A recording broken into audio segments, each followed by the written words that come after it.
Okay, so for my finance update, I just do mine on the Chinese economy, and my name is Harrison An. So just a quick disclaimer before I get started. So I was originally supposed to present in the beginning of September. However, due to my concussion, I had to wait till now, what is the end of November, to do my presentation. So the news has changed on this. So I have included recent news just so you guys can kind of compare what the situation was like to what it is now. So again, I did mine on the Chinese economy. As we all know, the Chinese economy is one of the largest global economies. However, in recent months, that's beginning to shift, and they've been in a downward slope since January. Just for more evidence to back this up, the Hong Kong index has slipped 20% since January, and also unemployment between 16 and 24-year-olds has slipped to 21.3%. And the problem amongst the youth has gone so bad that China has actually stopped releasing data on their unemployment levels for this age range. That just goes to show just how bad it is getting over there, to the point where they actually just stopped releasing data altogether. And because of all this, obviously it is harder to do business in China. I'll touch on that later. President Biden and President Xi actually had to meet at the Peace Summit just to discuss how hard it is to do business in China in the current moment. Okay, so why is the Chinese economy on a downturn right now? This has happened because of the government abruptly ending the country's zero COVID push.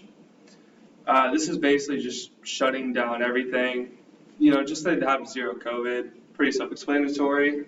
The reason of this is because the zero COVID actually made it very hard for companies to want to hire people.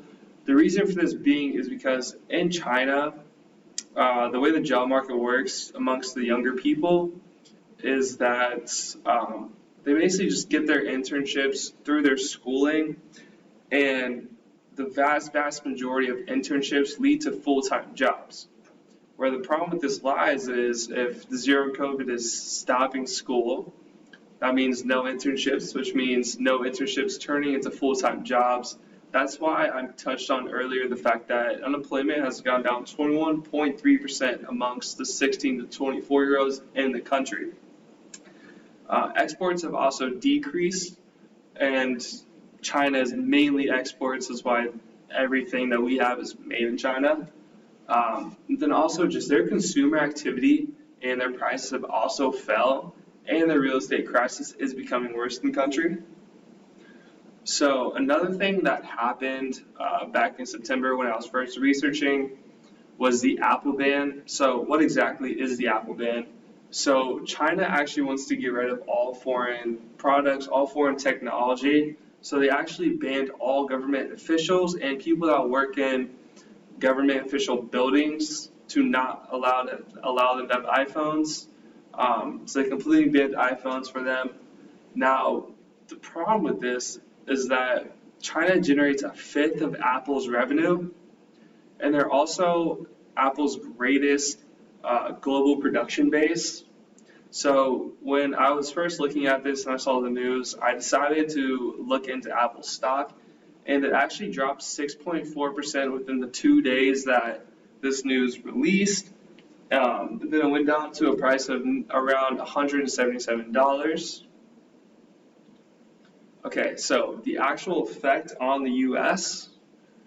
So China's ban on Apple products could have a ripple effect amongst megatech companies. Just because if they want to get rid of Apple products, they're going to get rid of the other foreign technologies that they have there. And just overall, China being one of the biggest global economies, if they start to fall, then you're going to see ripple effects among all economies around the globe, especially the U.S. And then, like I said earlier, because I had to first do this finance update months ago, I did include some new data. So there have been talks about China's economy rebounding. However, all that information came from China Daily, So I don't really know how reputable that news source is. So I didn't really include it just because, again, I don't know how reputable it is. I don't know if it's accurate data.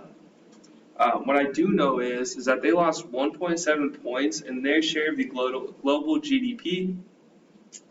So with China losing their 1.7 points of the global GDP share, we might be able to see some emerging nations fill that gap, which could be a small tide in the shift of powers for global economics.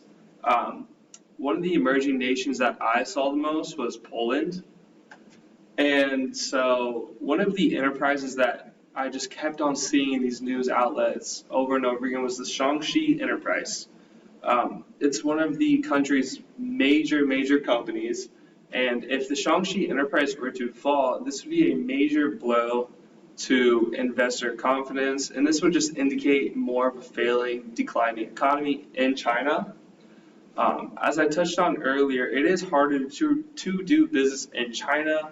And like I mentioned earlier, President Biden and President Xi actually met in San Francisco just to reduce the uncertainty between the two countries doing business with each other. And just to wrap this up, so the government's abrupt zero COVID push is the reason why China has felt this falling in their economy. Again, I have seen talks about China rebound, but from more reputable sites, I have seen evidence that the economy is still falling. This is why they're going to lose 1.7 shares of their global GDP, which is going to be filled like nations such as Poland. And in September, there were talks of Apple's ban causing a slippage in their stock and in their revenue. However, they have since climbed back up, and last time I checked, their stock price was at $189.91. And then again, just President Biden and President Xi, their meeting in San Francisco is a signal that, for one, China wants to get back on a good economical footing. They do not want to lose their global share of GDP, and just that the U.S. and China want to be on a more normal economic footing. Just because we do get so many imports coming in from China, they have so many exports coming out to us. We're both a major benefactor of each other's global economies. So it is pretty important that we get on a normal footing with them so we don't slip like they do. And then these are just all of my references. And thank you again for listening.